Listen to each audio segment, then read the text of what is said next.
네, 여러분 안녕하세요. 네, 오늘 창세기 31장, 32장 공부하도록 하겠습니다. 이 창세기 31장, 32장은 야곱이 라반 외삼촌 라반으로부터 도망하여 약복강에 이르는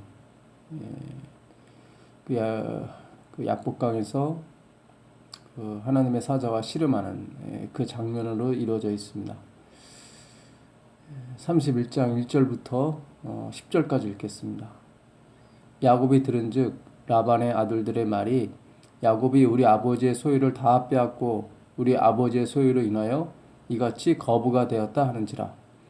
야곱이 라반의 안색을 본즉 자기에게 대하여 전과 같지 아니하더라. 여호와께서 야곱에게 이르시되 내 조상의 땅 내 족속에게로 돌아가라. 내가 너와 함께 있으리라 하신지라. 야곱이 보내어 라헬과 레아를 자기 양떼에 있는 들로 불러다가 그들에게 이르되 내가 그대들의 아버지의 안색을 본즉 내게 대하여 전과 같지 아니하도다.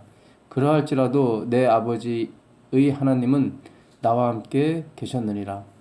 그대들도 알거니와 내가 힘을 다하여 그대들의 아버지를 섬겼거늘 그대들의 아버지가 나를 속여 품삯을 10번이나 변역하였느니라.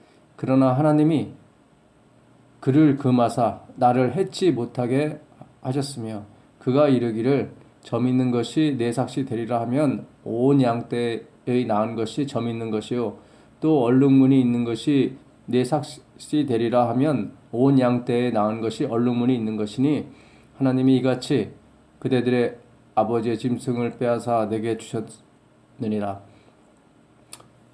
그 양떼가 새끼 뵐 때에 내가 꿈에 눈을 들어 보니 양떼를 탄 수양은 다 얼룩무늬 있는 것, 점이 있는 것, 아롱진 것이었더라. 꿈에 하나님의 사자가 내게 말씀하시기를 야곱아 하기로 내가 대답하기를 여기 있나이다 하매 가라사대 내 눈을 들어보라. 양떼를 탄 순양은 다 얼룩무늬 있는 것, 점 있는 것, 아롱진 것이리라. 라반이 내게 행한 모든 것을 내가 보았노라. 나는 베델의 하나님이라. 내가 거기서 기둥에 기름을 붓고 거기서 내게 서원하였으니 지금 일어나 이곳을 떠나서 내 출생지로 돌아가라 하셨느니라.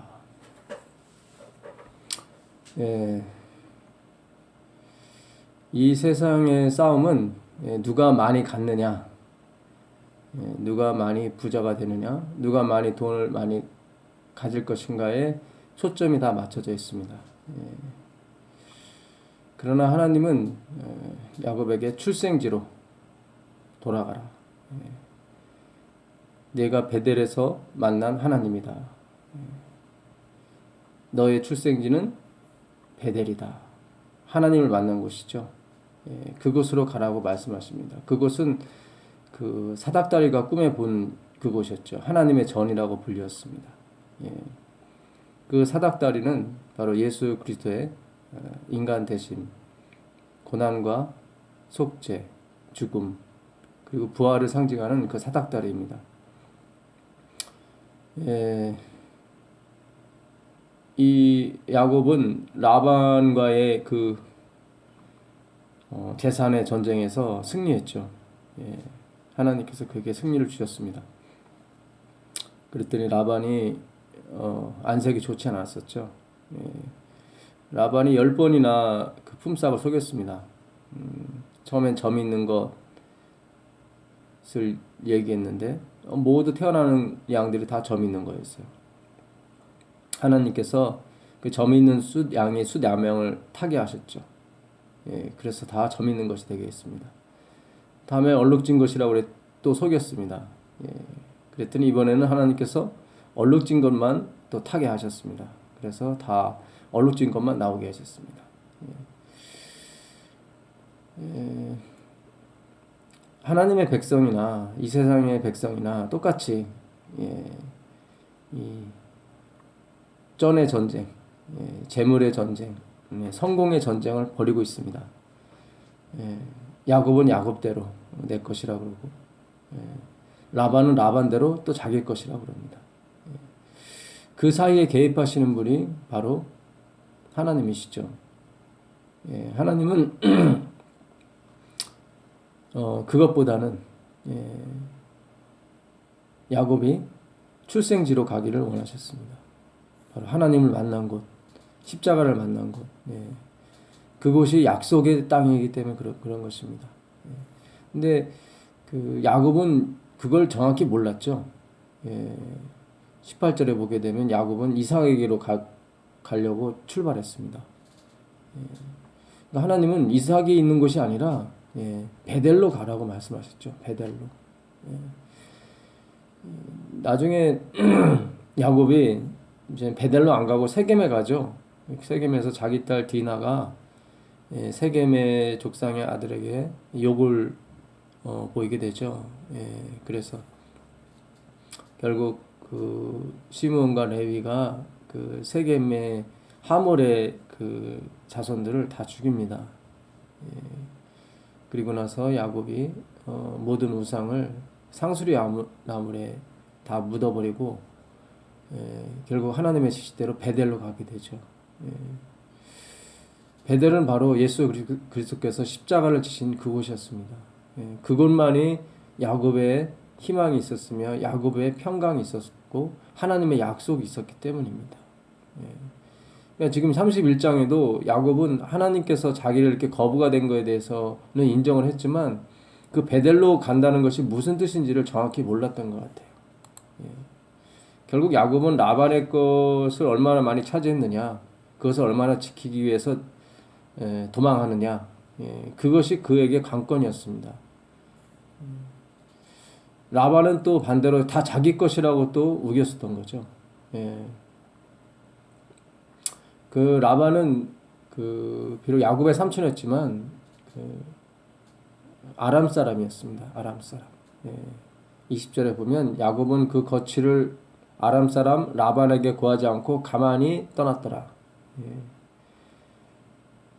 이 아람은 나중에 바벨론이 됩니다. 리브가도 밧달 아람 사람이었죠. 나홀의 손녀였습니다. 나홀은 아브라함의 동생이었죠. 이것은 결국 무엇을 우리에게 가르쳐 주냐면 야곱이나 아브라함이나 이삭이나 그의 출생은 다 아람이었습니다. 아람, 바벨론의 전신이었죠. 그러나 하나님께서 그를 택하시고 부르셔서 그가 약속의 자손이 된 것입니다. 결코 아브라함이나 이삭이나 야곱이나 그들이 그럴 만한 자격이 있었기 때문에 하나님께서 그를 택하시고 부르신 것이 아니라는 거죠. 이 아람이 결국 나중에 바벨론이 되는데 여기 24절에 보게 되면 밤에 하나님이 아람 사람 라반에게 현몽하여 가라사대 너는 삼가 야곱에게 선악간에 말하지 말라 하셨더라. 그러니까 야곱을 쫓아오는 라반에게 하나님이 나타나셨는데 아람 사람 라반에게 나타났다고 그래요. 아람 사람 라반. 리브가의 오빠였죠. 그 이삭과 리브가는 자기 족속에게 가서 철을 구하기를 원했습니다. 근데 그 철의 소속은 아람이었어요. 바벨론의 전신.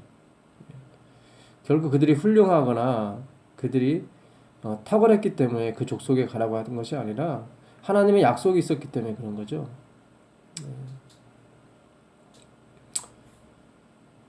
그 하나님의 약속은 그 하나님의 말씀이었습니다. 내가 너와 네 자손을 인하여 만민이 복을 얻게 할 것이다. 너라고 하는 것은 아무 가치 없는 그 아람 사람이었죠. 그 가치 없는 아람 사람에게 하나님께서 자손을 보내주셨던 거죠. 하나님의 아들 예수 그리스도. 그래서 구원의 동반자가 되게 했습니다. 약속의 자녀가 되게 해주셨죠. 그것이 바로 우리에게 지금 복이 되는 것입니다. 그렇게 무가치한 사람들에게 하나님께서 당신의 생명을 주신 것이죠. 그와 같이 지금 우리에게도 똑같습니다. 우리와 같은 무가치한 무책임한 보잘것없는 존재에게 예수님께서 나타나셔서 우리에게 믿음을 주신 것입니다. 전적인 그분의 은혜였으며 그분의 은총이었죠. 이 아람 사람은 이 라반은 또 이렇게 말합니다. 43절에 보면 43절에 라반이 야곱에게 대답하여 가로되 딸들은 내 딸이요 자식들은 내 자식이요 양떼는 나의 양떼요 내가 보는 것은 다 내 것이라. 이게 바로 그 아람 사람이에요. 다 내 것이라. 내 딸은 내 자식이요 양떼는 나의 양떼요 내가 보는 것은 다 내 것이라. 그 라반의 딸들은 또 뭐라고 말할까요? 16절에 보게 되면 또 자신의 것이라고 그러죠. 물론 하나님이 주신 자신의 것이라고 그럽니다. 하나님이 하나 들어가죠. 그 글자가. 그렇지만 자신의 것이라는 것에서는 변함이 없는 거예요. 하나님이 우리 아버지에게서 취하신 재물은 우리와 우리 자식의 것이니 이제 하나님이 당신에게 이르신 일을 다 준행하라. 아람 사람과 좀 차이가 있다면 하나님이 우리 아버지에게서 취하신 재물 하나님이 우리에게 주셨다는 거죠. 거기까지는 틀리죠. 근데 그 나머지는 똑같아요. 우리 자식의 것이니 우리의 것이요 우리 자식의 것이다. 결국 이 하나님의 백성들은 하나님의 이름으로 자신의 것을 만들려고 했던 거죠. 라반은 자신의 힘과 능력으로 자신의 것을 만들었고요. 결국 누가 많이 갖느냐. 근데 한 사람은 하나님의 이름으로 가지려고 하고 한 사람은 자신의 힘으로 가지려고 하죠. 어쨌든 다 이 쩐의 전쟁, 재물의 전쟁, 이 돈의 전쟁은 하나님 백성과 이 세상 사람이나 똑같습니다. 누가 많이 갖느냐. 결국은 틀린 것이 없어요. 이것을 말한 사람 중에 라헬이 있거든요. 라헬은 아버지의 드라빔, 아버지가 섬기던 신의 형상을 훔쳐갔죠.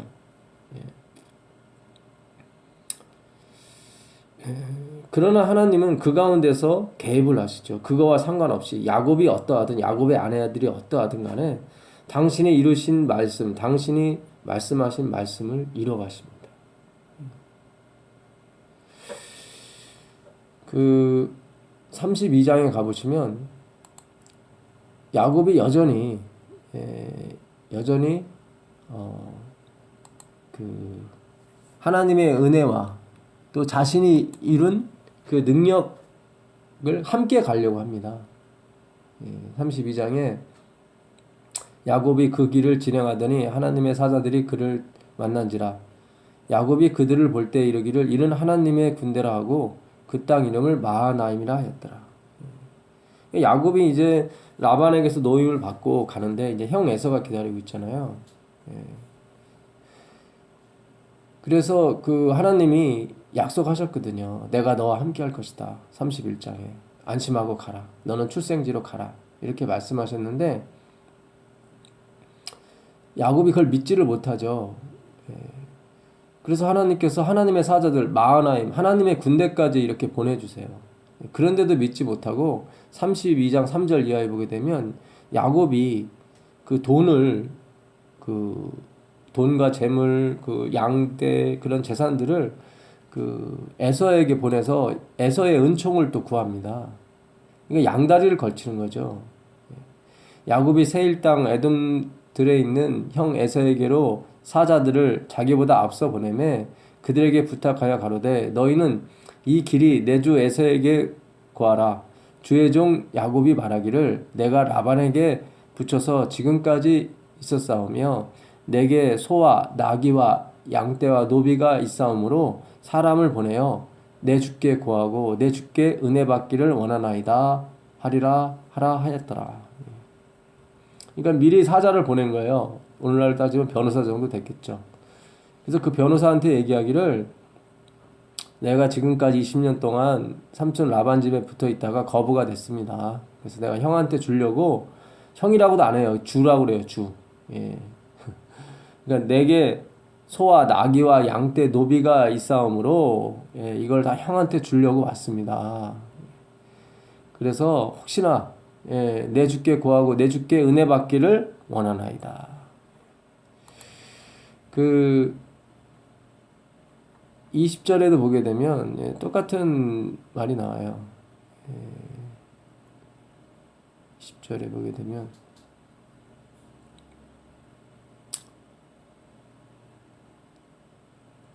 또 너희는 말하기를 주의 종 야곱이 우리 뒤에 있다 하라 하니 이는 야곱의 생각에 내가 내 앞에 보내는 예물로 형의 감정을 푼 후에 대면하면 형이 혹시 나를 받으리라 함이었더라. 이 와중에 또 그 전에 야곱이 또 기도를 하죠. 하나님께서 나에게 약속하셨습니다. 그 10절에 보게 되면 그러니까 야곱은 하나님에 대한 믿음이 있었어요. 하나님께서 이 모든 재물을 나에게 주셨습니다. 하나님이 아니셨으면 삼촌 라반에게 내가 빈손으로 떠남을 받았을 것이고 여러 가지로 어려움을 당했을 것입니다.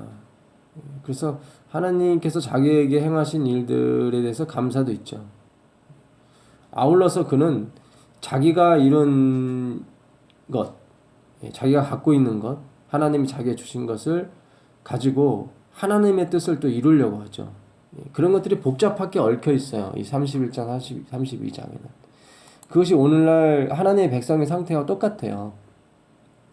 예수 그리스도를 믿는 우리 상태와 똑같습니다. 우리도 세상에 한 발, 또 하나님께 한 발, 이렇게 두 발을 이렇게 양다리를 걸치고 살아요. 그래서 세상의 은혜도 구하고 하나님의 은혜도 구하죠. 지금 야곱이 그런 거예요. 야곱이 이 형이 자기가 보낸 변호사를 거절하고 자기가 보낸 재산과 그런 거에 유혹에 넘어가지 않고 400명을 거느리고 온다고 그러죠. 그래서 두려워합니다. 그러면서 10절에 기도를 해요. 나는 주께서 주의 종에게 베푸신 모든 은총과 모든 진리를 조금이라도 감당할 수 없사오나 자기는 하나님의 은혜와 진리를 이렇게 받을 만한 가치가 없다는 사람이라는 거죠. 굉장히 신앙이 좋은 거예요. 내가 내 지팡이만 가지고 이 요단을 건넜더니 지금은 두 때나 이뤘나이다. 내가 주께 간구하오니 내 형의 손에서 에서의 손에서 나를 건져내시옵소서. 내가 그를 두려워함은 그가 와서 나와 내 처자들을 칠까 겁냄이니이다. 주께서 말씀하시기를 내가 정녕 내게 은혜를 베풀어 내 씨로 바다에 셀 수 없는 모래와 같게 많게 하리라 하셨나이다. 기도를 드리는데 정말로 기가 막힌 기도를 드려요. 나는 주님의 은혜와 은총을 받을 만한 가치가 없는 사람입니다. 그런데 내가 지금 에서 형한테 쫓기게 됐습니다. 에서가 나한테 와서 나를 멸하려고 합니다. 주께서 나에게 약속하셨습니다. 28절에 있는 사닥달의 약속이었죠. 내가 정녕 내게 은혜를 베풀어 내 씨로 바다에 셀 수 없는 모래와 같게 많게 하리라. 그 하나님의 자손 씨 제라가 나왔죠. 그러니까 그는 재물도 의지했고 예수님도 의지했고 막 그랬던 거예요. 그러면서 20절에 이렇게 기도를 했는데도 불구하고 20절에 아까 그 20절에 그 얘기를 한 거예요. 다시 재물을 이용해서 형의 마음을 돌이키게 하려고 했던 거죠. 또 너희는 말하기를 주의 종 야곱이 우리 뒤에 있다 하라 하니 이는 야곱의 생각에 내가 내 앞에 보내는 예물로 형의 감정을 푼 후에 대면하면 형이 혹시 나를 받으리라. 내가 은혜를 받을까. 그러니까 하나님의 십자가도 의지했고 또 뭐도 의지했냐면 그가 갖고 있는 예물도 의지했다는 거죠. 이것을 부수기 위해서 야곱의 씨름이 존재했던 거죠. 이후에 결국 야곱이 약복강 나루터에서 그 예수님을 만납니다. 근데 예수님이 형 에서가 보낸 자객인 줄 알았죠. 그래서 그의 칼에 죽지 않으려고 무척이나 애를 씁니다. 그러니까 하나님께서 복 주시러 왔는데 그걸 오해를 한 거예요. 적이 보낸 적급한 줄 알고 그와 싸운 거였죠. 예. 결국 그 하나님의 손이 그를 침으로 말미암아 그가 그 절게 됐죠. 그 뒤에 그가 자기가 싸운 분이 적이 아니라 바로 하나님의 사자인 것을 깨닫게 되고 그 앞에 무릎을 꿇고 빌게 되죠. 예. 그에게 축복을 빕니다. 당신이 나한테 축복하지 않으시면 내가 결코 살아남을 수가 없고 당신이 아니시면 저에게 희망이 없습니다. 저는 야곱이고 사기꾼입니다. 자기의 무가치함 그리고 하나님의 약속에 대한 절대적 의지를 드디어 보이게 되죠. 지금 약복강 나루터에는 예물이 하나도 없어요. 돈도 없고 다 미리 보냈거든요. 이제 그 홀로 남은 거예요. 이제 본연의 모습으로 돌아간 거죠. 이것이 바로 그 약복강에서 씨름한 야곱의 씨름입니다. 야곱의 환난이에요. 하나님이 함께하지 않으시면 이게 불가능한 일이죠. 24절에 야곱은 홀로 남았더니 다 보내고 홀로 남았습니다. 어떤 사람이 날이 새도록 야곱과 씨름하다가 여기 주어가 어떤 사람이죠? 바로 예수님이에요. 예수님이 날이 새도록 야곱과 씨름했단 말이죠. 복주러 오셨는데 약속을 확인하러 오셨는데 야곱이 거부를 한 거죠. 고집을 피운 겁니다. 자기 고집. 자기 힘으로 자기 스스로의 힘으로 이기려고 했는 하나님의 뜻을 이루려고 했는 그 고집을 피운 것입니다. 그 고집이 너무 셌어요. 그래서 그 사람이 자기가 야곱을 이기지 못함을 봤다는 거죠. 자기의 능력과 자기의 힘으로 이기려고 했는 그 야곱의 그 고집을 꺾지를 못한 거예요. 결국 그 예수님께서 야곱의 한두 뼈를 치시게 되죠. 야곱의 한두 뼈를 침해 야곱의 한두 뼈가 그 사람과 씨름할 때 위골되었더라. 그리고 이제 가려고 합니다. 내가 포기했다. 예수님이 십자가에 오셔서 돌아가셨잖아요. 근데 사람이 그걸 받아들이지 않았단 말이죠. 그 속죄와 복을 주러 오셨는데 마치 인간들은 저주를 주러 온 사단과 같이 십자가에 못 박았다는 거죠. 그 사람이 가로되 날이 새려하니 내로 가게 하라. 이제 야곱이 그 한두 뼈가 위골되는 걸 보고 이분이 하나님이구나, 예수님이구나 하는 것을 알게 되죠. 만약에 적군이었다면 죽였겠죠. 근데 죽이지 않고 한두 뼈만 쳤단 말이죠. 하나님의 백성을 망하더라도 아주 망하지 않습니다.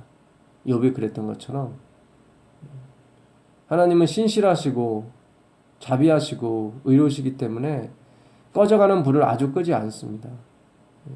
상한 갈대를 꺾지 않으시고요. 그것을 통해서 하나님은 알기를 원하시죠. 우리 자신이 얼마나 죄가 많고 이기적이고 고집쟁인지를 스스로의 힘으로 하나님의 뜻을 이루려고 하는지를 알게 하시죠. 이룰 수 없는데도 불구하고요. 야곱이 가로되 당신이 내게 축복하지 아니하면 가게 하지 아니하겠나이다. 그 사람이 그에게 이르되 내 이름이 무엇이냐? 그가 가로되 야곱입니다. 저는 사기꾼입니다. 저는 형의 발꿈치를 붙잡은 사람이고 아버지를 속인 사람입니다. 그 사람이 가로되 내 이름을 다시는 야곱이라 부를 것이 아니요 이스라엘이라 부를 것이니 이는 네가 하나님과 사람으로 더불어 겨루어 이겼음이니라. 힘으로 이긴 것이 아니라 결국 그의 회개, 예수님의 약속에 대한 굳은 믿음, 그것으로 이룬 거죠. 자복과 회개로 이긴 거예요. 처음에는 그의 힘으로 이기려고 그랬죠. 근데 이길 수가 없어요. 어찌 우리가 우리의 힘을 가지고 예수님을 이길 수 있겠습니까? 예수님을 이길 수 있는 방법은 자복과 회개밖에 없어요. 내가 얼마나 무가치한 존재고 내가 얼마나 무책임한 사람이라는 것, 대책이 없는 사람이라는 것을 깨닫는 것이, 그것의 고백이 결국 우리가 이스라엘이라는 이름을 갖게 하는 원인이 되는 것입니다. 우리 자식이 자기가 잘못했는데도 막 제 딸 은영이가 엉엉 울면 뭐 너무 서럽게 울면 제가 그래요. 내 아빠가 잘못했어. 무조건 내가 잘못했다 그래요. 그게 바로 부모의 마음이거든요. 예수님 마음도 똑같아요. 회개하고 자복하는 그 자식을 버리지 못하거든요. 결국 축복하시고야 말거든요. 그걸로 이긴 거예요. 그걸로 이겼다고 얘기하는 거예요. 그래, 네가 이겼다. 네가 원하는 축복을 내가 주겠다. 그거예요. 야곱이 청하여 가로되 당신의 이름을 고하소서. 그 사람이 가로되 어찌 내 이름을 묻느냐 하고 거기서 야곱에게 축복한지라. 그러므로 야곱이 그곳 이름을 브니엘이라 하였으니 그가 이르기를 내가 하나님과 대면하여 보았으나 내 생명이 보존되었다 함이라. 브니엘은 하나님의 얼굴, 그런 뜻입니다. 예수님의 얼굴에 하나님의 영광을 아는 빛이 비쳤다고 고린도 후서에는 이렇게 말씀하고 있죠. 4장 6절에.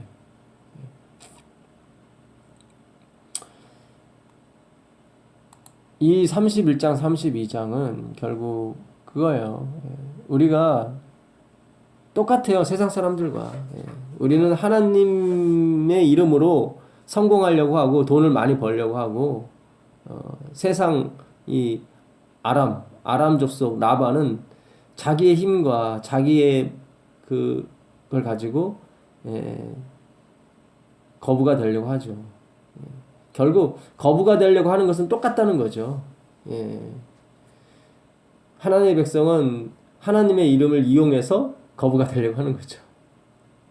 근데 하나님은 그게 목적이 아니란 말이죠. 거부가 목적이 아니라 돈이 목적이 아니고 재물이고 재산이 목적이 아니라 그들로 예수 그리스도로 말미암아 하나님의 자녀가 되고 영생에 이르는, 그래서 하나님의 기업을 물려받는 그런 왕위를 이어갈 그런 하나님의 자녀로 만드는 것이 그분의 목적이죠. 그래서 31장 13절에 예수님께서 출생지로 돌아가라고 말씀하시는 거예요. 너의 출생지 베델로 돌아가라. 그 베델은 바로 사닥다리가 나타난 곳이죠. 너와 내 자손으로 많은 사람이 복을 받을 것이다. 너로 인하여 복을 받는다는 뜻은 야곱과 같은 너에게도 복 줬기 때문에 많은 사람이 희망을 갖는 거죠. 그 자손으로 복을 받는 것은 바로 그 자손, 하나님의 자손, 하나님의 아드님이신 예수님께서 오셔서 야곱과 같은 자에게도 복을 주셨다는 거죠. 그걸로 인하여 복을 받는 거예요. 복음이죠, 우리에게는 복음.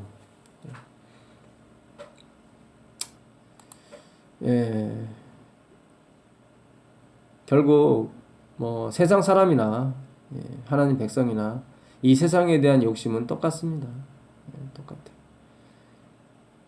그러나 하나님은 이 세상 사람과 같은 똑같은 욕심을 가진 그런 하나님의 백성에게 개입하셔서 그들의 뜻대로 움직이시는 것이 아니라 당신의 말씀하신 그 약속을 이루기 위해서 그들이 관심을 갖고 있는 재물에 상관없이 당신의 약속을 이뤄 가십니다. 그 엘렌 G 화이트이 쓴 그 부조와 선지자에 보게 되면 이 야곱의 씨름에 관해서 아주 자세하게 이렇게 주석을 해놨습니다. 제가 오늘 읽겠습니다. 부조와 선지자 197페이지인데요. 약복강에서 씨름하는 야곱의 모습을 지금 주석하고 있습니다. 그는 언제 위험과 죽음을 당하게 될지 알 수 없었다. 무엇보다 그의 마음을 가장 아프게 한 것은 무죄한 사람들에게 이런 위난을 몰고 온 것은 자기 자신의 죄라는 생각이었다.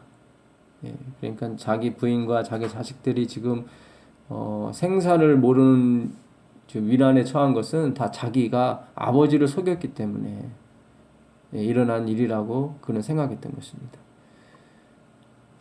그는 진지한 탄원과 눈물로 하나님 앞에 기도하였다.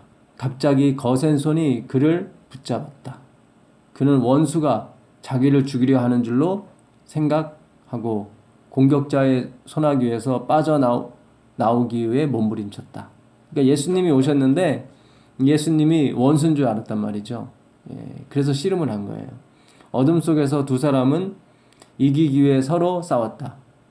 예수님은 축복을 주기 위해 싸우신 거고 야곱은 원수를 무찌르기 위해 싸운 것입니다. 우리가 아직 원수 되었을 때 아버지께서 자기 아들을 화목제물로 드리심으로 우리에 대한 사랑을 확증하셨다고 나오거든요. 한마디 말도 없이 야곱은 혼신의 힘을 다해 싸웠으며 한순간도 그의 노력을 늦추지 않았다. 이처럼 그가 자기 생명을 위해 싸우는 동안 죄책감이 그의 영혼을 억눌렸으며 그의 죄가 되살아나 그를 하나님께로부터 떼어놓으려 하였다. 야곱은 싸우면서 그래 내가 죽어 마땅한 놈이지 하면서 자기 스스로를 포기하려고 했었다는 거죠. 그러나 그는 무서운 궁지에 빠져 있었지만은 하나님의 약속을 기억하고 전심으로 하나님의 자비를 간청하였다. 싸우면서 하나님께 기도한 거죠. 하나님, 이 원수, 이 적군을 무찌르게 도와주십시오. 저는 무가치한 존재고 정말 죄인입니다. 이렇게 하나님의 자비를 간청했던 거죠. 투쟁은 거의 동틀 때까지 지속되었는데 그때 그 이상한 사람이 그의 손가락을 야곱의 한도뼈에 대자 그가 곧 절개되었다. 그리하여 야곱은 이제 그가 더불어 싸우는 상대자가 누구인지를 분별하게 되었다. 그는 자기가 하늘의 사자와 씨름하고 있었다는 것을 알게 되었으며 이것이 바로 그가 거의 초인적 노력을 했음에도 불구하고 승리를 얻지 못한 원인이었다. 그러니까 그가 그 하나님의 사자를 이길 수가 없었어요. 자기가 생각했던 원수라고 생각했던 그 사람이 하나님이었기 때문에 승리하지 못했던 거죠. 자기 고집으로 싸웠던 거예요, 결국. 야곱에게 자신을 나타내신 분은 언약의 천사 그리스도였다. 야곱은 이제 불구가 되어 격심한 고통을 느꼈으나 그가 잡고 있는 것을 노려하지 않았다. 온전히 통회하고 상한 심령으로 그는 천사에게 대답했다. 매달렸다. 그는 축복을 탄원하면서 울며 그에게 간구하였다. 그는 자기의 죄가 용서받았다는 보증을 받아야 했다. 육체적 고통도 이러한 그의 목적을 단념시킬 수 없었다. 그러니까 야곱은 자기 죄, 아버지를 속인 죄, 형을 속인 죄를 용서받고 싶었던 거죠. 이제는 재물도 싫고 다 싫은 거예요. 이제는 정말 하나님의 그 약속, 은혜만을 구한 거였죠. 우리 하나님의 백성도 이제 이럴 때가 와요, 사실은. 우리가 지금은 재물을 쫓고 성공을 쫓고 뭐 거부가 되게서 하나님의 이름으로 기도까지 하지만 결국 우리가 이런 싸움 속에서 하나님의 인도하심을 받아요. 결국 십자가도 붙들고 세상도 붙들고 가다가 결국 나중에는 십자가만 붙들게 됩니다. 세상을 포기하게 되고 이제 십자가의 은혜만, 그 십자가의 약속만이, 예수 그리스도의 죽음의 약속만이 우리를 용서해 주시는 강한 보증으로 우리가 요구하게 되고 그 약속을 받게 되는 거죠.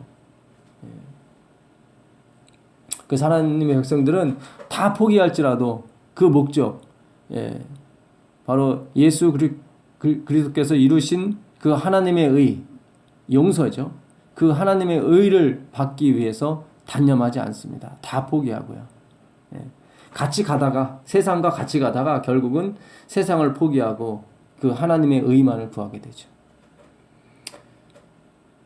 그의 결심은 점점 강화해지고 그의 신앙은 더욱더 열렬해져서 마지막 순간까지 참고 견디었다. 천사는 그에게서 빠져나가려고 애를 쓰며 말하기를 날이 세려하니 나로 가게 하라고 재촉하였다. 그러나 야곱은 당신이 내게 축복하지 아니하면 가게 하지 아니하겠나이다 라고 대답하였다.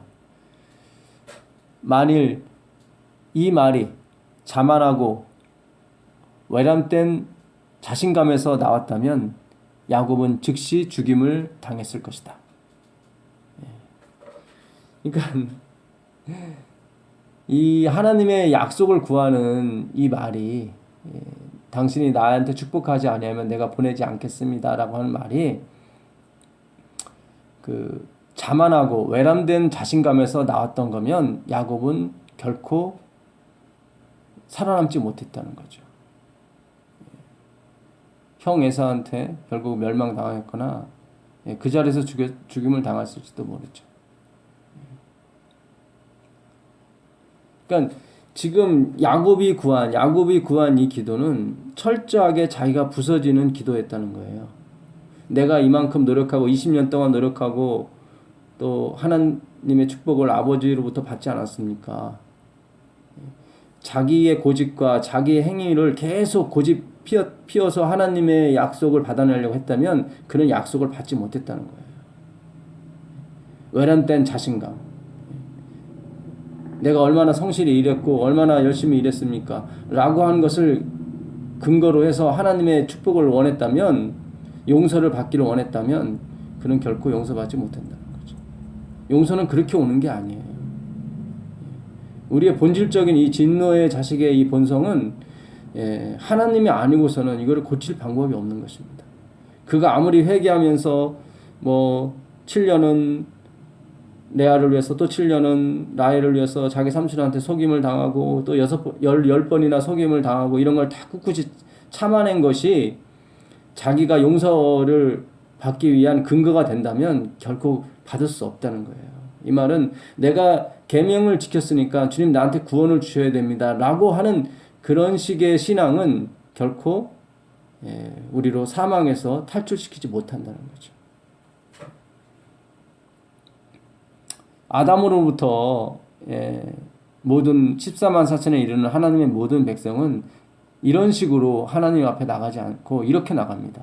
그러나 그의 신념은 자기 자신의 무가치함을 고백하면서 언약을 지키시는 하나님의 신실하심을 믿는 사람이 보여주는 그러한 확신이었다.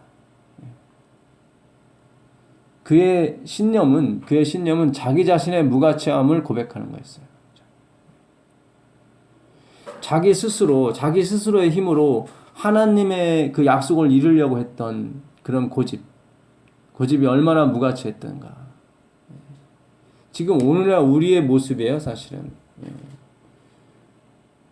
우리 자신을 깨달으라고 주신 율법을 우리는 그걸 우리 자신의 힘으로 이룰 수 있다고 생각하고 나 스스로에게 강요하고 타인에게 강요하며 살았죠. 그리고 마치 내가 그 율법을 다 이룬 사람처럼 하나님께 축복을 구하고 있는 것입니다. 그런 상태로는 우리가 사망에서 노임을 당하지 않습니다.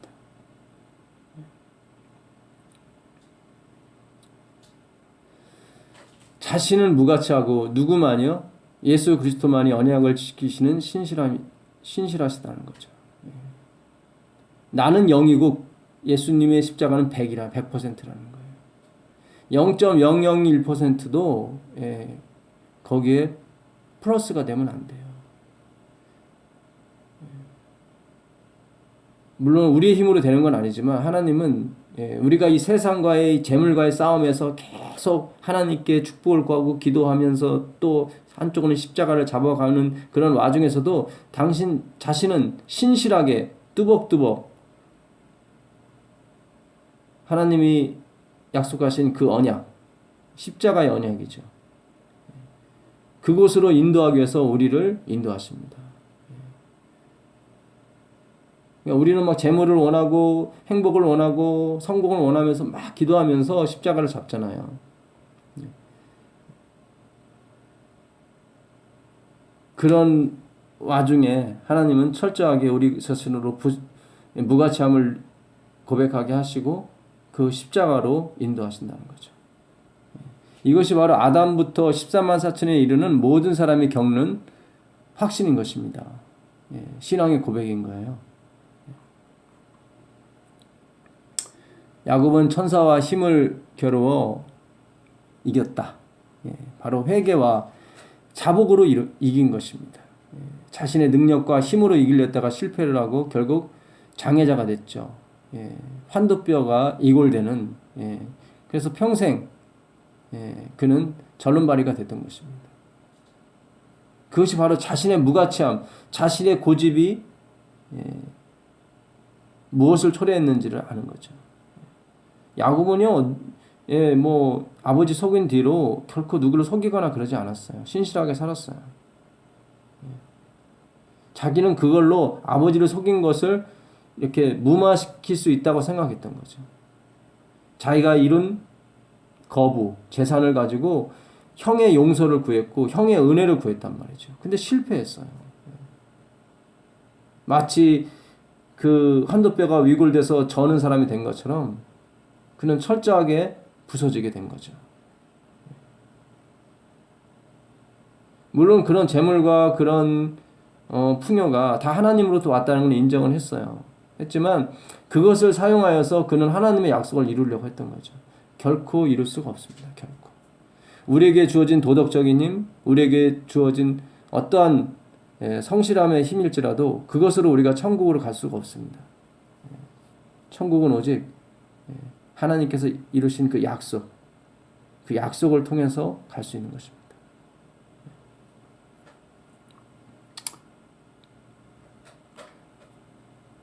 이 죄 많고 잘못이 많은 인간이 겸손과 회개와 자기 포기를 통해서 하늘의 임금과 겨루어 이겼다. 이 죄 많고 잘못이 많은 인간, 야곱과 같은 인간, 그 야곱과 같은 우리가 회개와 자기 포기를 통해서 하늘의 임금이신 예수님을 이긴 것입니다. 회개와 자기 포기 외에는 우리에게 길이 없어요. 길이 없는 거예요. 이 회개는 뭡니까? 예수님께로 돌아가라는 거예요. 예수님께로 돌아가. 그는 하나님의 약속들을 떨리는 손으로 붙잡았으며 사랑이 무한하신 분께서는 이 죄인의 호소를 물리칠 수 없으셨다.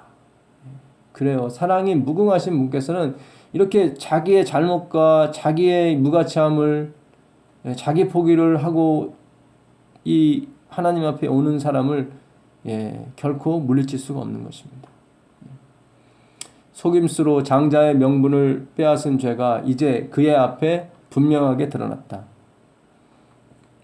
그는 하나님의 약속을 신뢰하지 않고 하나님께서 당신 자신이 정하신 시간에 당신이 정하신 방법으로 이루실 그것을 자기 자신의 노력으로 이루고자 하였다. 그러니까 야곱이 그 뜻이 그렇게 나쁘지가 않았어요. 하나님의 약속을 이루려고 했단 말이죠. 자신의 능력으로. 하나님의 약속을 신뢰하지 않고 하나님께서 당신 자신이 정하신 시간에 당신이 정하신 방법으로 이루실 그것을 하나님의 절대 주권에 의해서 이루어질 시간과 장소, 방법까지 하나님께서 다 정하셨는데 그것을 뛰어넘어서 자신의 노력으로 아버지를 속이고 형을 속여서 자신의 노력으로 이루고자 했단 말이죠. 그것이 죄인 거예요. 그것이. 그가 용서받았다는 증거로서 그의 이름이 그가 범한 죄를 생각나게 하는 이름으로부터 그의 승리를 기념하는 이름으로 바뀌었다. 야곱이라는 게 사기꾼이거든요. 남을 속이는 자. 야곱 하면은 늘 자기 죄가 생각나게 했거든요. 근데 그 이름을 십자가의 보혈로 다 죄를 씻어준 것처럼 그 이름을 완전히 없애버린 거예요.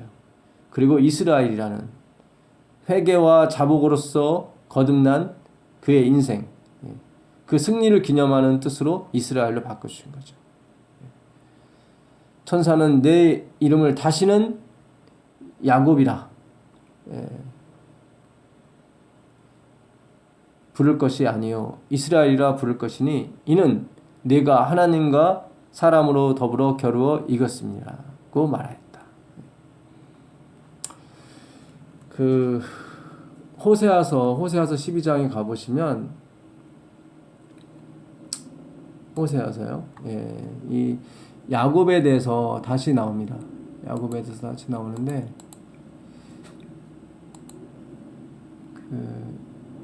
야곱이 야복강에서 씨름하고 하나님과 겨루어 이겼다는 것이 나오죠. 12장 보시면 이 당시 이제는 북이스라엘과 남유다로 나라가 나뉘었습니다. 그래서 북이스라엘 그 야곱의 10아들 지파가 나라를 이루었고 남쪽 유다는 베냐민 지파와 유다 지파가 두 지파가 이렇게 나라를 이뤘는데 그 10지파를 대표하는 것이 에브라임이었어요. 에브라임. 그 요셉의 둘째 아들 이름이었죠. 이 에브라임 지파가 가장 셌어요.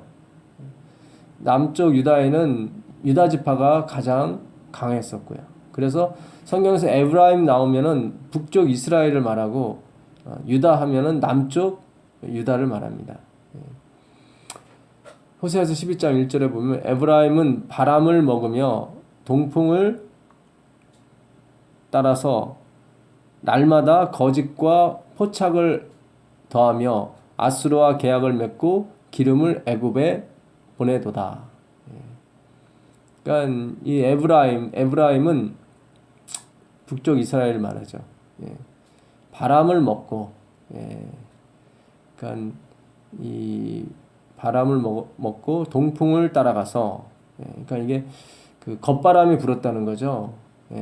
바람을 먹었다는 것은 겉바람이 들었다는 거예요. 간이 부었다.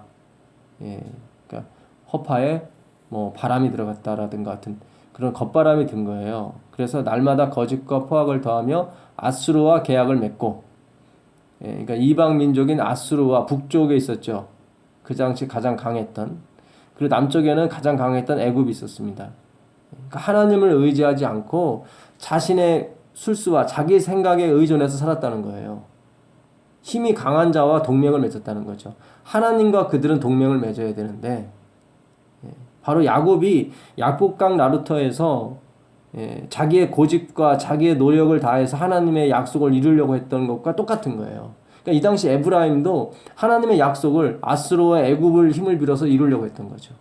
그것이 죄라는 거예요. 그것이 거짓이고 포악이라는 거예요. 하나님이 함께할 수가 없는 거죠. 마치 오늘 하나님의 백성들이 성공과 재물을 통해서 하나님의 사업을 하려고 하는 그런 것이 뭐예요? 거짓과 포악인 거예요.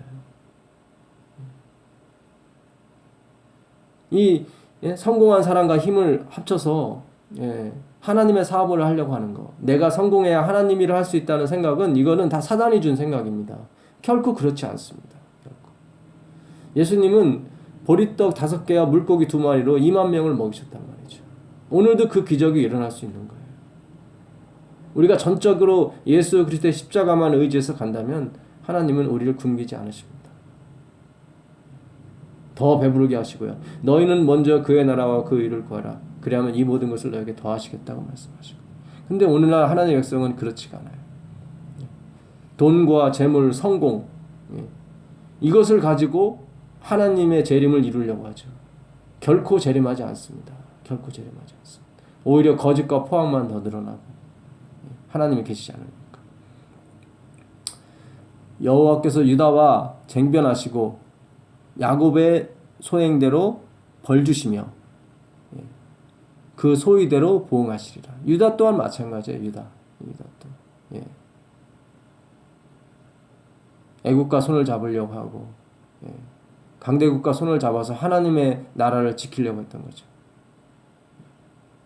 야곱의 소행대로 벌 주시며. 야곱이 그랬었거든요. 야곱이 하나님도 믿었지만 이 당시 에브라임과 유다도 하나님 성전에 가서 뭐 제사하고 그랬단 말이죠. 하나님도 믿었어요. 그리고 세상도 믿었어요.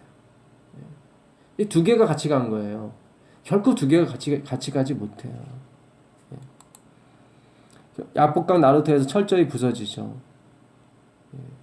환도뼈가 위골되는 그런 장애인이 됩니다.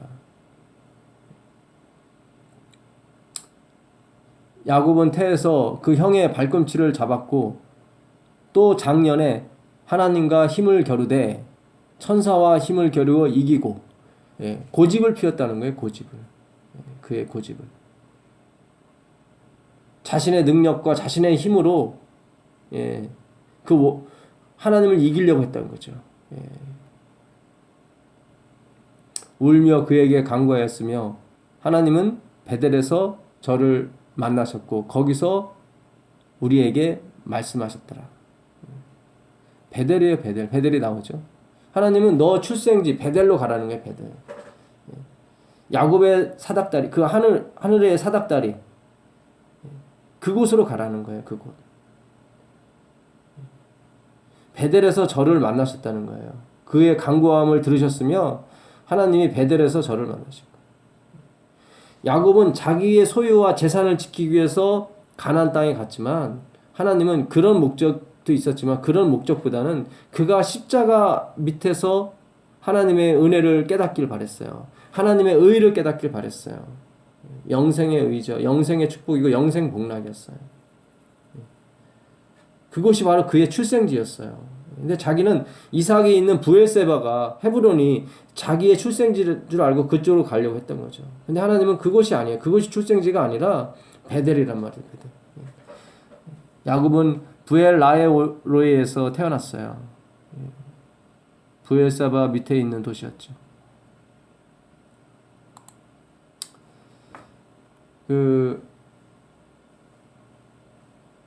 창세기 다시 28장으로 가보시면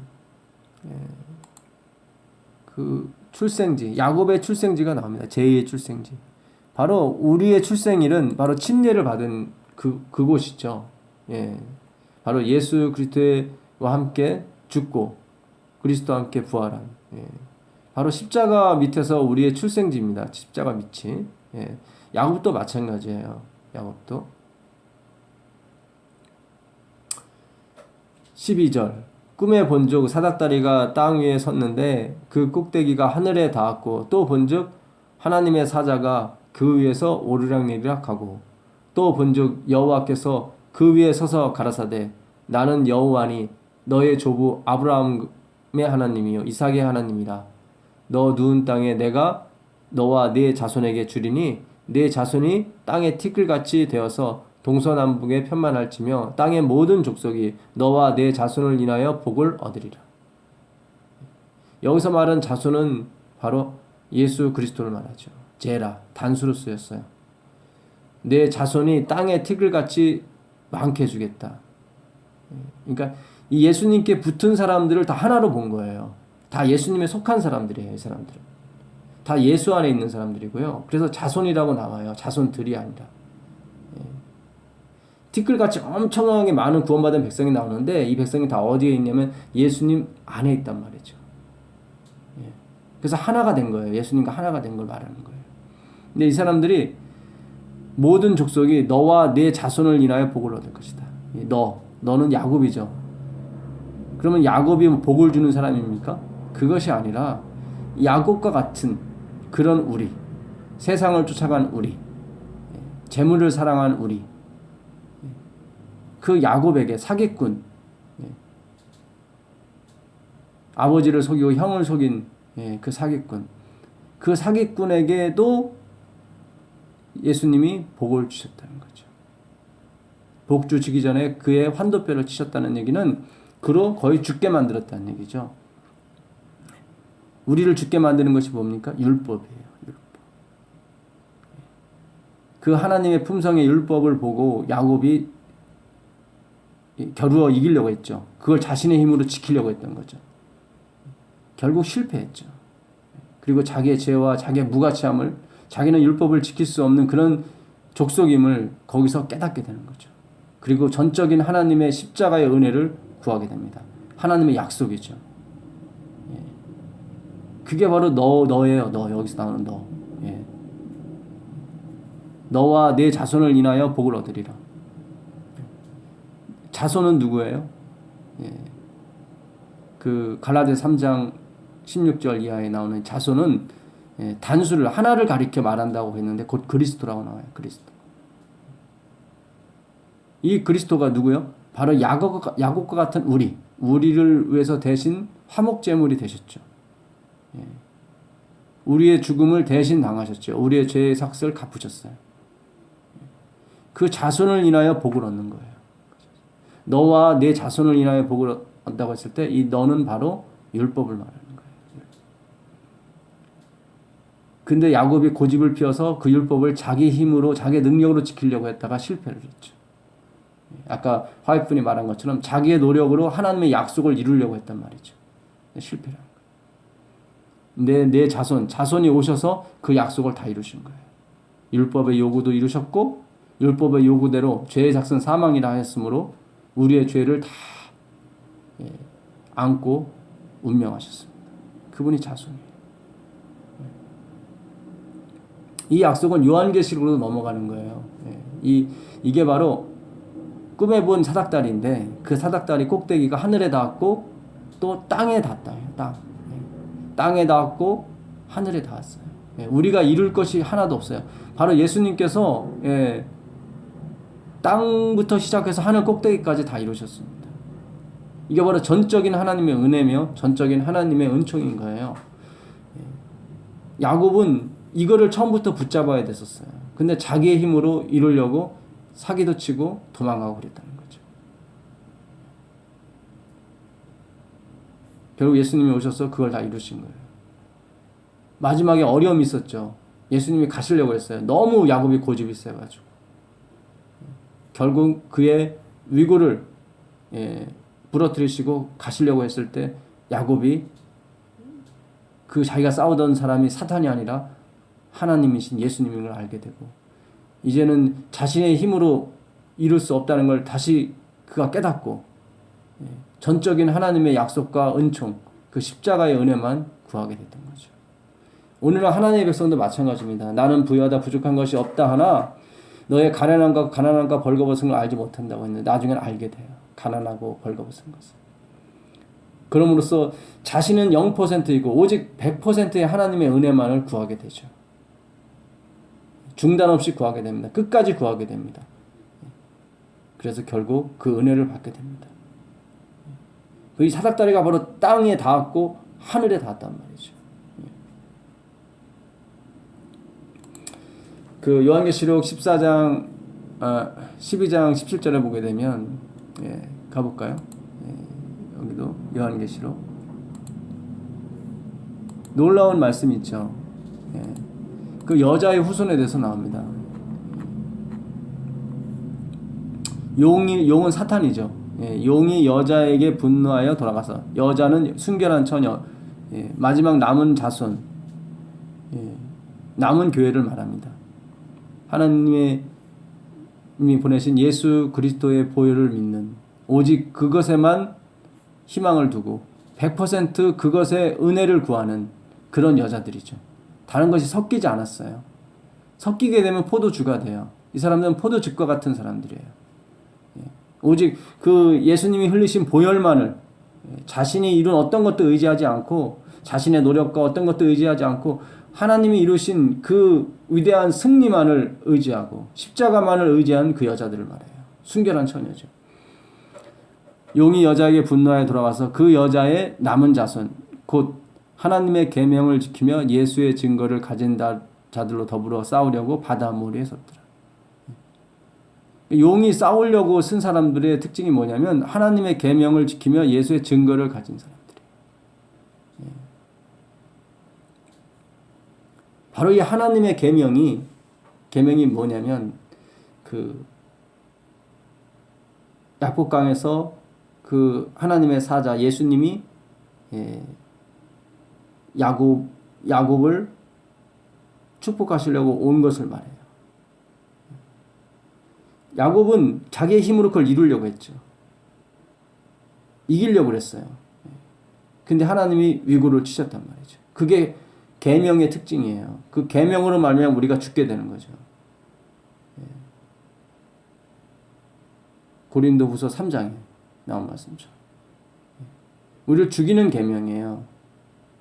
내가 얼마나 무가치하고 얼마나 무력하고 얼마나 죄가 많은 사람인지를 깨닫게 해주는 것이 하나님의 계명이에요. 그리고 예수의 증거, 곧 하나님의 자손이죠.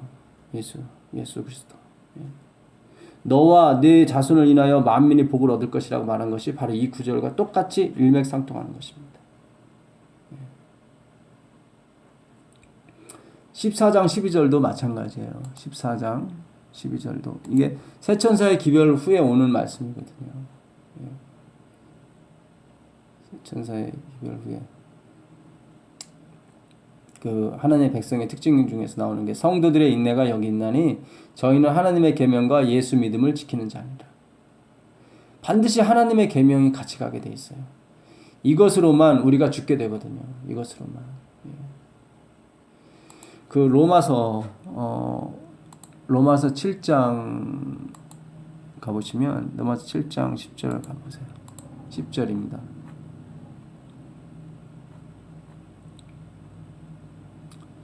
생명에 이르게 할 그 계명이 내게 대하여 도리어 사망에 이르게 하는 것이 되었도다. 그러니까 내가 이 계명을 내 스스로의 힘으로 지켜서 생명에 이르려고 했더니 내 자신이 그것을 지킬 수 있는 능력이 없다는 것을 알게 된 거예요. 이 바울이 스데반을 죽이게 되잖아요. 교회를 핍박하고 자기는 그것이 하나님의 계명을 지키는 거라고 생각했단 말이죠. 아니에요. 도리어 사망에 이르게 됐단 말이죠. 죄가 기회를 타서 계명으로 말미암아 나를 속이고 그것으로 나를 죽였는지라. 나를 죽였다는 거예요, 계명이. 그 고린도 전서에도 나와요. 고린도 전서에도 고린도 후서죠. 고린도 후서 3장을 보시면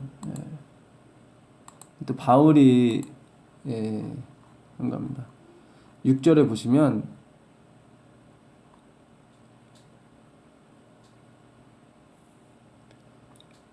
저가 우리로 새 언약의 일꾼이 되기에 만족해 하셨으니 의문으로 하지 아니하고 오직 영으로 함이니 의문은 죽이는 것이요 영은 살리는 것이다. 의문 손으로 쓴 글씨는 죽이는 것이요 영은 살리는 것입니다. 돌에 써서 새긴 죽게 하는 의문의 직분도 영광이 있어. 돌에 써서 새긴 죽게 하는 의문이 뭐죠? 바로 십계명이죠. 십계명. 돌에 써서 새긴 죽게 하는 의문. 우리를 죽이려고, 그러니까 고집센 야곱의 환두뼈를 치시려고 계명을 보낸 거예요. 계명을 보낸 거예요. 그래야만 누구한테 갑니까? 예수님께 가거든요. 그래야만 예수님만 의지하게 되고 철저하게 예수님만 바라보게 된단 말이죠. 계명이 있어야 돼요. 갈라디아 3장도 보게 되면 똑같아요. 22절. 갈라디아 3장 22절 보실까요?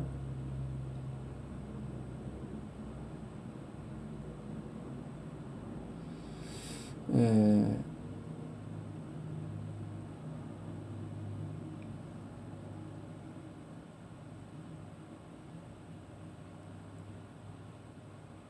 22절 그러나 성경이 모든 것을 죄 아래 가두었으니 이는 예수 그리스도를 믿음으로 말미암은 약속을 믿는 자들에게 주려 함이니라. 그러니까 성경이 여기 율법을 말합니다. 율법이 모든 것을 죄 아래 가두었단 말이죠. 다니엘이 됐건 아브라함이 됐건 야곱이 됐건 모든 사람을 율법이 와서 죄 아래 가두었단 말이죠. 우리 스스로는 율법을 지킬 수 없다는 것을 확인시키기 위해서 우리는 죽은 자라는 거예요. 산 자가 지금 살아서 돌아다니지만 이게 산 자가 아니라는 거예요. 죽은 자라는 거예요. 그렇게 하신 것은 그리스도를 믿음으로 말미암아 약속을 믿는 자에게 주려 함이에요. 오직 그리스도만 믿게 하기 위해서 율법을 주신 거예요. 24절 보세요. 이같이 율법이 우리를 그리스도에게로 인도하는 몽학 선생이 되어 우리로 하여금 믿음으로 말미암아 의롭다함을 얻게 하려 함이니라. 율법을 주신 것은 우리로 그리스도에게 인도하는 몽학 선생이 되게 하려고. 몽학 선생. 왜 우리를 예수님께 인도합니까? 율법을 다 지켜야만 우리가 영생에 들어가거든요. 근데 인간은 지킨 사람이 없어요. 그러니까 인간이 되셔서 오신 분이 있어요. 한 분 있어요. 지킨 분, 인간으로 태어난 사람 중에 그분이 바로 예수 그리스도예요. 그래서 우리가 그리스도 안에 들어가게 되면 그 율법을 다 지킨 사람처럼 간주해 주시는 거예요. 그래서 우리는 그리스도를 떠나서는 안 돼요. 하늘 아래 가서도 그리스도를 떠나서는 안 돼요. 예수님의 십자가상에서 돌아가실 때 그 못 박힌 손 자국, 옆구리, 그 발에 난 상처는 영원히 가는 것처럼 우리의 죄악도 사실은 영원히 가는 거예요. 근데 그것이 그리스도 안에 있을 때 계속 속함을 받는 거죠. 예수님의 못자국이 영원히 가는 것처럼 우리가 옛날에 죄를 지었다는 것도 역시 영원히 가는 거죠. 그래서 우린 그리스도를 떠날 수가 없어요. 그리스도를 떠날 수가 없어요. 영생은 유일하신 참 하나님과 그의 보내신 자 예수 그리스도를 아는 거죠. 예, 오늘 창세기 31장, 32장 우리가 공부했습니다. 예, 야곱은 어떤 면에서는 순수하게 자기의 생각으로 하나님의 약속을 이루려고 했습니다. 그래서 거짓말대도 사기도 쳤죠. 예, 그것을 무마하기 위해서 자기가 번 돈을 가지고 형 에서를 구워 삶으려고 했단 말이죠. 예, 근데 결국 실패했어요. 근데 그 고집을 꺾지 않았어요. 그 야곱은. 하나님께 은혜를 구하면서도 에서의 은혜도 살려고 그랬단 말이죠. 이렇게 이중적인 태도로 갔던 것이 야곱이었단 말이죠. 그 이중적인 태도에 하나님께서 제동을 거신 것이 바로 약복강의 그 씨름이었던 것입니다. 하나님이 오셨어요. 오셔서 야곱을 치셨죠. 치셨어요. 한도뼈를 치시고 위골되게 하셨죠. 걷지 못하게 하셨어요. 네 스스로의 힘으로는 걸을 수 없다. 네 스스로의 힘으로는 천국으로 올 수 없다. 오직 사닥다리를 통해서만 올 수 있다. 다시 한번 환기시켜 주시고 너의 출생지 베델로 가라. 베델은 바로 십자가가 있는 곳이고 베델은 바로 하나님의 약속이 있는 곳이고 하나님의 희생이 있었던 곳이에요. 그곳에서만 우리가 쉼을 얻고 영생 복락에 들어가는 것입니다. 그곳이 바로 우리의 아버지를 만나는 곳이에요. 출생지예요. 십자가상에서 우리를 다시 탄생케 하셨고 다시 출생케 하신 분이 바로 예수 그리스도예요. 창세기 31장 32장은 바로 야곱이 예수님을 만나는 그런 장면을 우리에게 지금 소개시켜 주는 것입니다. 야곱은 양다리를 거쳤어요. 하나님의 은혜와 또 재물의 은혜. 그러나 결국은 자신이 노력으로 자신이 얻은 그 재물의 믿음과 신뢰는 다 버리고 이제 오직 하나님의 약속과 하나님께서 이루신 그 구원의 은혜를 전적으로 의지함으로 그가 다시 새로운 사람이 되는 것입니다. 이 놀라운 은혜가 공부하는 저와 여러분에게 함께 하시기를 우리 주 예수 그리스도께 간절히 원하고 기도하면서 오늘 공부 마치겠습니다. 감사합니다.